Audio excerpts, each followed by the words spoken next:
Tuli ku mukutu gwaffe ogwada Standard News nange da Element Man muzzukulu wa Mugema nyongera okubebaza nyongera okwongera maaso n'okubasanyukirako nti mwebale kulaba Standard News yaffe. Nze nabagamba ngenda kubeera ntimbawa zonna updates zonna ezigenda maaso mu ggwanga nange da Element Man muzzukulu wa Mugema. Nkusaba genda ku TikTok subscribing ate ogende ne ku YouTube nayo ogende maaso n'okubeera nti otulaba. Nebaza mwenna abagenda maaso n'okubeera nti mutulaba ku mukutu gwaffe guno gwada Standard News yugi nange da Element Man muzzukulu wa Mugema. Olunaku olwaleero tulina ensonga ze tugenda okubeera nga twogerako mu kaseera kano. Nabaga nti ebintu by'omukyalo ono Anita Among Triple A bikyagenda mu maaso n'okubeera nti bitambula era njagala kutegeeza nti ensonga zino zikyalanda olw'engeri nti bannakampala oba oliawo abamu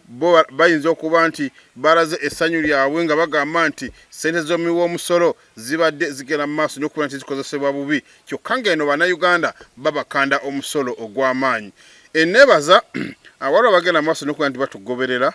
era waliwo abasindise messages ez'enjawulo nammwe ngenda kubeera nti mbaddamu ku ekyo ekigenda mu maaso mu ggwanga yattu Uganda eri abantu mwenna abagenda maaso n'okubuuza nti message. Olunaku olwaleero tulina ensonga tugenda okwogerako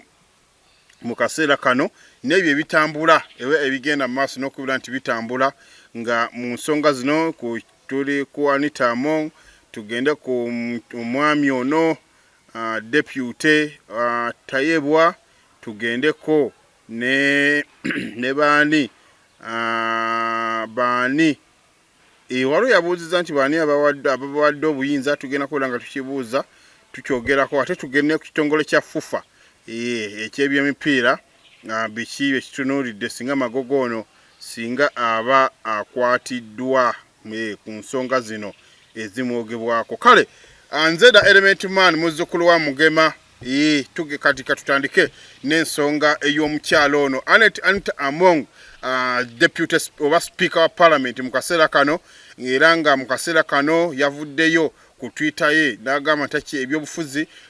agenda kusigala kifo ky'oka parliament nga ya stepping down okubeera nti avuganya ku kifo kya speaker wa parliament. Kakati no nako olwaleero poliisi ekedde wannawankya ku makya nezingako parliament okubeera nti ekyagenda maaso n'okubeera nti enoonyereza kiwandiiko ku kiwandiiko. Poliisi beeyagala okubeera nti emanya y'engeri y'omukyalo ono gy'abadde agenda maaso n'okukozesaamu ensimbi ez'omuwi w'omusolo. Njagala okutegeeza gwandaba wano ku Standard News nti poliisi erigenda maaso ekedde ku makya ndowooza babadde palamenti mu kaseera kano yakyankalanye babadde tebasuubira nti palamenti eyinza okubeera nti egenda kutambuza obulungi emirimu gya lunaku olwaleero, wabula babadde tebasuubira nti poliisi eyinza okuzingako ekifo kino ekya palamenti. Wabula mu kaseera kano njagala okutegeeza nti bazinzeeko woofiisi ez'enjawulo nga enkulu ennyo ye ya speaker wa palamenti abaddeko. Nakugambye nti wadde nti former speaker naye essaawa zino akyatwalibwa nga speaker wadde nti balayidde kuba tebannalonda speaker. Kati ne bw'obuuza omwana omuto n'ogamba nti ali speaker wa Uganda era ajja kugamba nti omukyala Anita Among kuba tebannaba kubeera nti balonda speaker omulala wadde nga waliwo bino byonna ebigenda mu maaso. Poliisi tennaba kubeera nti evaayo okulambika biwandiiko ki byegenda mu maaso n'okubeera nti ezuula, wabula nga olunaku olwaleero era nga bulijjo nga poliisi webadde enkola yayo okugenda mu maka g'omukyalo ono era ekedde bwannawankya n'egenda ku palamenti ya Uganda oba ewala etteeserezo lya Uganda abaka bakuŋŋaanira abakanoza kati essaawa zino bali banga mu 3 oba mu 5 we bakuŋŋaanira. Poliisi esookedde mu maka oba mu woofiisi y'omukyalo ono Anita Among bwetyo n'egimenya bulw'ensonga nti ebadde nsibe. Wano no mu kuyingira etandise kwaza kipapula ku kipapula. Erina dokumenti nno mwanattu zegenda maaso n'okubeera nti enoonya nga ebimu ku ebyo bye bibeera nti bwoba bye birumika omukyalo ono okusinziira ku misango gye bagenda mu maaso n'okubeera nti bamunoonyerezaako ku ngeri gy'azze asaasaanyamu ensimbi za Uganda. Bino nno okubaawo njagala okutegeeza bannayuganda bangi bavuddeyo nga bagamba nti tebakyalina kubeera nti ensimbi zaabwe oba oliawo zigenda mu maaso n'okutwalibwa nga bazitwala mu bifo nga bazitwala oba abanene abagenda mu maaso n'okubeera nti bo nga bo bannayuganda be bandibadde beesiga ate mu kaseera kano be bagenda mu maaso n'okubeera nti be bakaya bannayuganda emiranga. Njagala okutegeeza nti bannayuganda bangi bazze basasula omusolo naye abamu ne beebuuza omusolo gwa Uganda ekyamazima gulagawa. Kati nno okusinziira ku ssente ze baazudde ow'omukyalo ono kumpe biliyoni za dola miliyoni za dola 26 biliyoni ze baazudde mu maka g'omukyalo ono sako n'emmotoka. Kino nno kyaleeseewo enkuubagano eri bannayuganda nga bagamba nti ekyamazima bannayuganda bangi bagenda mu maaso n'okubeera nti bakaaba mu malwaliro temuli ddagala, ebifo ebirala nabyo naddala enguudo mbi, kyokka ate abantu bano ssente bo bagenda mu maaso n'okubeera nti baziteeka mu maka gaabwe. Kino nno kyaleeseewo kwegamba waliwo ebibuuzo ebiri wano nga bagamba nti abaka ba palamenti waliwo ssente zibadde ziggwa ku akawunti zaabwe biliyoni za ssente, kyokka ssente zino ne baziggyako bwe batyo ne bazitwala mu maka g'omukyalo ono Anita Among. Era ndoza mujjukira n'okujjukira nti abaka gye buvuddeko bagendanga mu maka g'omukyalo ono okubeera nti bajjangayo ssente, era mujjukira n'abaka ba palamenti abaafuna obukadde 80 buli omu, abamu bwe batyo ne beekyanga ne bazizzaayo. Okwali noono omukyala yali omwami Twaka Kagabo, erinnya ndowooza liri awo, era n'amala n'azizzaayo yali omunnakibiina kya Nuupu, wabula mu kaseera kano ne bimuddugalira era okakana nga yeesoze ekibiina kya NRM. Kati nga ssente zino abangi beebuuza bagaba zaaki, Anita Among yaani agaba ssente, era ssente ye zaagaba azijjawa? Kati nno bino byonna poliisi begera maaso n'okubeera nti enoonyereza okuzuula ddala ekituufu ssente zino ekyamazima ziragawa. Kati wetwogera kati poliisi ekyali oba we buzibidde olunaku olwaleero nga poliisi n'amagye beebunguludde etteeserezo erya Uganda ekkulu, ye palamenti ya Uganda, okumanya lisiiti ezibadde zifulumizibwa, okumanya kontrakiti ez'abantu ab'enjawulo ze babadde bagenda mu maaso n'okubeera nti bakola oba kontrakiti abadde azigabira baani, n'okumanya ssente mmeka z'abadde agenda mu maaso n'okubeera nti agabira abantu bano, n'okumanya n'engeri ng'omuntu nga sipiika engeri gy'abadde atambuzamu woofiisi ye, emirimu egy'enjawulo, ensaasaanya ya ssente. Njagala okutegeeza nti palamenti eno eya Uganda, omukulu waayo wadde nga erina kalaani wa palamenti ayinza okubeera nga yaba akiikiri oba yaba addukanya oba okulondoola emirimu egy'enjawulo egikolebwa ku palamenti wano, naye ate sipiika ayina mandate y'amaanyi nnyo okubeera nti avunaanyizibwa ebitundu 100 ku ngeri palamenti gy'erina okuddukanyizibwamu. Alina okumanya palamenti efulumya ssente mmeka buli lunaku. Waliwo ebyogera nti palamenti kumpi lunaku badde efulumya obuwumbi bwa Uganda oba miliyoni za Uganda nga 4-5 buli lunaku, era nga ebyo byonna poliisi byegenda maaso n'okubeera nti enoonyereza bamanye ssente ezo zibadde zikwatibwa mu ngeri ki, era zibadde zivaawa, era zibadde zituuka ku akawunti yaani. Ebyo byonna poliisi tusuubira alipoota ey'okubeera nti poliisi ebuulire bannayuganda ssente zino omukyalo ono engeri gy'abadde agenda maaso n'okubeera nti azikozesaamu, n'engeri gy'abadde agenda maaso n'okubeera nti addukanyamu emirimu gino egya woofiisi. Mu kaseera kano Anita Among njagala okutegeeza nti alinga eyeekubye mu kifuba oba na withdrawinga omusango guno ogw'okugamba nti na withdrawinga ekifo ky'okubeera nti ayagala kwegwanyiza ekifo ky'obubaka kya speaker wa parliament olw'engeri nti mbu yawuliriza era bw'atyo n'asaba abantu b'okumusonyiwa n'asaba abakibiina ky'aba NRM n'asaba buli kimu era nga ye n'avaayo n'agamba nti ye agenda mu maaso n'okubeera nti tagenda kuva mu kibiina kya NRM wadde nga ensonga zino zonna weeziri naye abannange twebuuza ye bino byonna wadde weebiri naye Magogo ali luddawa Magogo ono kwegamba naye ayina emisango gye oba oliawo singa ejanitono nayo giyinza omuyingiramu batya waliwo okwemulugunya ku kitongole ku kibiina kya FUFA omuli abagusambako omupiira omuli okumanya Magogo sente za FUFA ozikwata otya waliwo ebigambibwa nti kyani oba zikyani yagenda maaso nesindika sente ezimu ez'obulango esente endala naye mbu tewali wadde kalango konna akagenda maaso n'okukubibwa oba oliawo mu bitundu ebyenjawulo okugenda maaso n'okumanyisa Bannayuganda engeri omupiira gye gutambuzibwamu Magogo ono naye essaawa zino ekyamazima tetuyinza kumanya wa omujali naye nga ffenna tutunuulidde okubeera nti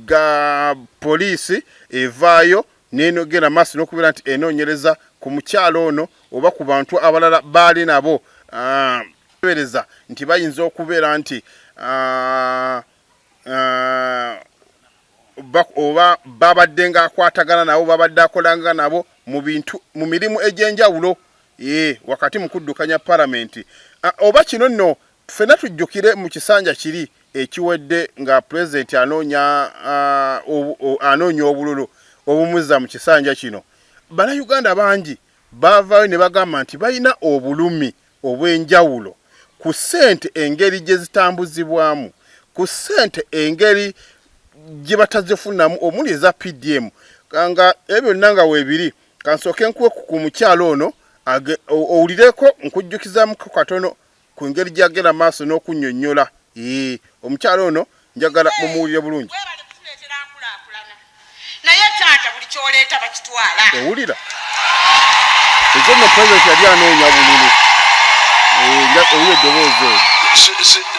siwulidde bulungi kiddemu muzeeyi weebale kutuleetera nkulaakulana naye taata buli kyoteekawo bakitwala taata esente ez'abakyala ze baatugamba nti tetuzaayo magoba zino ze baateeka mu sentinale simanyi ne mu banka ki twagenda okutuukayo nga teziriiyo nga baazitutte zonna mundoza muwulira paalishi modo nze ndi mukyala wa muvumenti simanyi na gyali ze sente za grow baazimala mudda mu banka zonna baazitwala abakyala abali mu buyinza abali mu bifo eby'amaanyi baazigabana ne bazitwala owulira obulumi bw'Abannayuganda teri mukyala yafuna sente ezo muzeeyi ebintu birina okukyukamuuko muzeeyi ebintu bikyukamuuko ekisanja kino ebintu eby'obubbi bikendeezebweko taata abantu bakwate muwulira ndowooza kale ezo taata madde nsaba taata maliriza sijja kwogera bingi naye manyiri oba bananzita simanyi naye nsaba taata ngende mbuuseeko ku maama eddakiika emu taata Museveni wano ne yagenda maaso era n'amuddamu kale njagala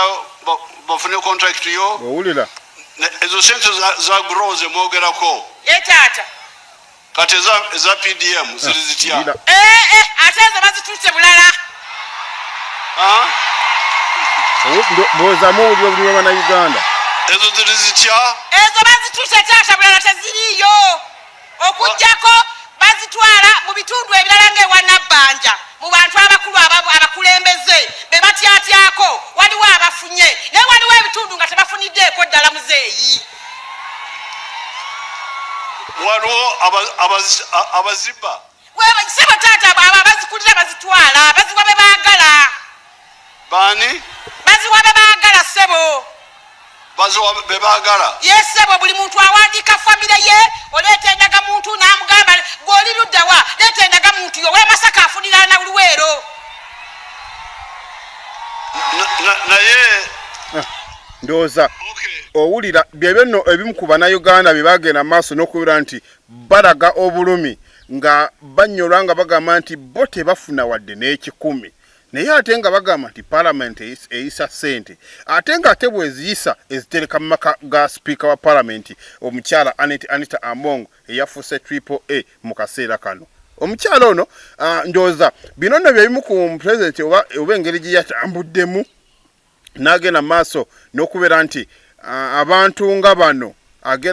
okubeera nti abawuliriza kati mu kisanja kino ffenna tulowooza nti byebimu oba oliawo ku byatandikiddeko okubeera nti abantu bano agenda maaso n'okubajja mu woofiisi ate ffenna tukimanyi bulungi oba mu pulezidenti alina omuntu eyamubaddeko emabega tetumanyi kuba bw'otunuulira emyaka gyonna omukulu ono gyazze afuga kino nno kibadde kyekibeeranga nawo nti okuvaayo okukwata abamu ku banene bo baasuubira nti be babadde balya ssente kati nno abasinga oba bannayuganda bayasa okulowooza nti enteekateeka eno ey'okubeera nti kati abanene bagenda mu maaso n'okubeera nti bakwatibwa erimu omukono gwa CDF General Muhoozi Kainerugaba nti bino byebimu ku byakola okubeera nti oba ateeka bannayuganda oba bannayuganda bano bagende maaso n'okubeera nti bamwagala ennyo singa abazze ku kifo kya pulezidenti wa Uganda bannayuganda babeera bamuyinamu essuubi ly'amaanyi nnyo nti ayinza okulwanyisa abali b'enguzi bokka nga bo bagamba nti ebisanya bino byonna ebibaddewo muzeeyi abadde atunulira nga batunulire nga ye nga CDF oba General Muhoozi Kainerugaba bo babeera bamuyinamu essuubi nga bagamba nti tomanya ayinza okujja n'abayamba ku bali b'enguzi bano abafuukidde e Uganda ekizibu abaziza Uganda emabega ate ne badda ne bakaabya bannayuganda bebyo nno ebimu ku birowoozo bya bannayuganda bagenda maaso n'okubeera nti bo nga bo beebuuza nga bagamba nti amaanyi gano oba oliawo agaliwo singa ge gaakolebwa edda osanga obuli bw'enguzi mu Uganda tebuliiwo nga nakati buli omu yeebuuza kigenda kuggwerawa Anita Among anaagenda mu kkooti oba taagende mu kkooti bino nno bannayuganda abasinga babitunuulizza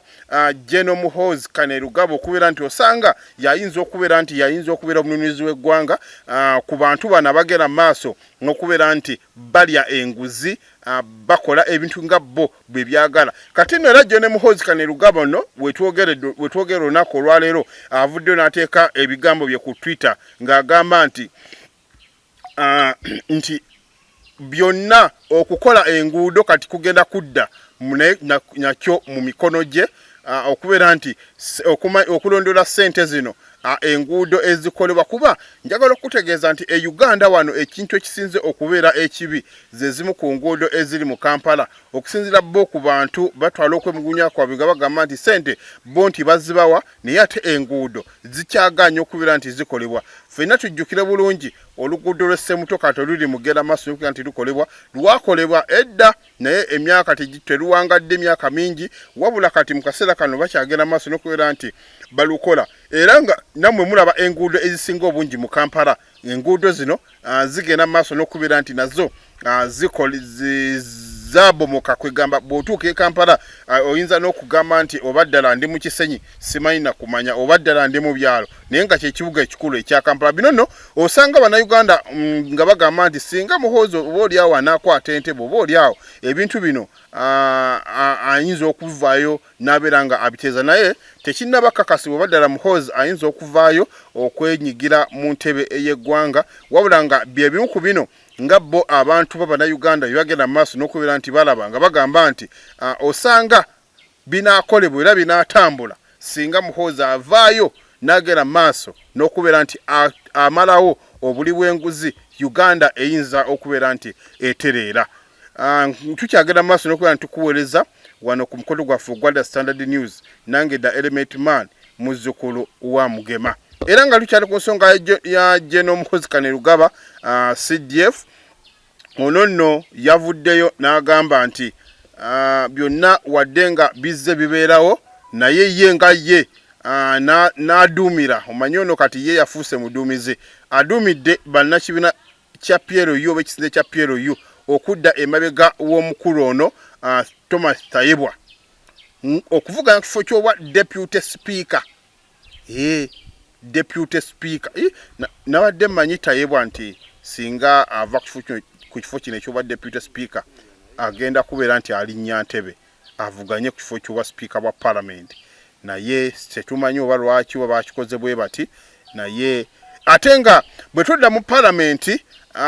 pozzi nga bigenda kukyuka mu gundi eno mu kisanja kino ba mu 12th parliament egenda okubeera nga etandika sabbiiti ejja lwe bagenda okutuula ndoza ku Mande okubeera nti balonda speaker omujja naye nga General Muhoozi oluvannyuma lw'okuvaayo okulagira bannakibiina kya PLU okuwagira Tayebwa bino nno ate kireeseewo enkubagano mu parliament nga bagamba nti omwami bw'abanga ye speaker omukyala ateekwa kuba deputy omukyala bw'abanga ye speaker omwami ateeka kubeera nga ye deputy kati nno nga bo bagamba nti tebagenda kubeera nti kati mu kaseera kano wadde nga General Muhoozi avuddeyo n'agamba nti parliament ebeere Tayebwa aveeyo abeere nga abeera ku kifo kya deputy nga bo babaka bo bagamba nti baagala ekifo kino bakirekere lwakiri omukyala n'abakyala nabo bagere maaso n'okubeera nti bavuganya era nga beebuuza parliament ebbanga lyonna parliament ezeekubirizibwa omu abadde mwami omulala abadde mukyala kati nga bwekitandika ku mulundi guno kitegeeza nti abakyala balinga be bajje ku mugaati abakyala balinga be bajje mu ntebe olw'okuba nti abakyala bano ndowooza bakirabidde ku mulembe gw'omukyala ono Anita Amongo gwe tuyita triple kati mu kaseera kano ebintu ebyaboyeddwa olw'engeri gyazze akozesaamu obi woofiisi oba engeri gy'addukanyizaamu woofiisi tebadde nnuŋŋamu kuba nti amaanyi abadde n'amangi n'akola by'ayagala ewatali wadde kumuwabula kaabe nga deputy speaker nga singa agezaako mmoteekako oba amaanyi oba okumuwabula tomanya ayinza okuba nti abadde asobola okubeera nti amujja mu ntebe ku ngeri oba oliawo jazze akolangamu emirimu gye kati nno wano nno wenyinza okutegereza nti okulonda kwa Mande tugenda kubeera nga tulindirira mubaka ki agenda okubeera nga akiikirira oba agenda okubeera nga ye speaker wa parliament oba nga yakuulira etteeserezo lya parliament mu kibuga Kampala byonna wano ku mukulu gwaffe ogwa Standard News wakasa nti bonna tugenda kubeera nga tubibawa tubinyonnyoke bulungi olw'embeera eno egenda maaso n'okubeera nti eriwo mu kaseera kano nga tumaliriza njagala nkutwaleko waliwo eyabuuzizza ekibuuzo kino nga naye alinga ndowooza ku sayidi ya speaker Anita Amongo yavuddeyo n'agamba nti baani eyabawadde obuyinza oba kkooti ki eyafulumizza ekiwandiiko okwaza ebintu bya Anita Amongo. Ekibuuzo nno kino kikulu nnyo era ne neebaza weebale kugenda maaso n'okubeera nti obuuza ekibuuzo kino. Ekibuuzo kino nakugambye nti gwe wenna yabuuzizza ekibuuzo kino nti baani gavumenti abagiwadde obuyinza okubeera nti oba poliisi egenda maaso n'okubeera nti enoonyereza ku bintu bino. Njagala kutegeeza era njagala okugamba nti gavumenti eno ya bika bibiri. Tuyinawo state, tubirawo ne gavumenti. Gavumenti esobola okulaba engeri gy'otambulizaamu emirimu gyo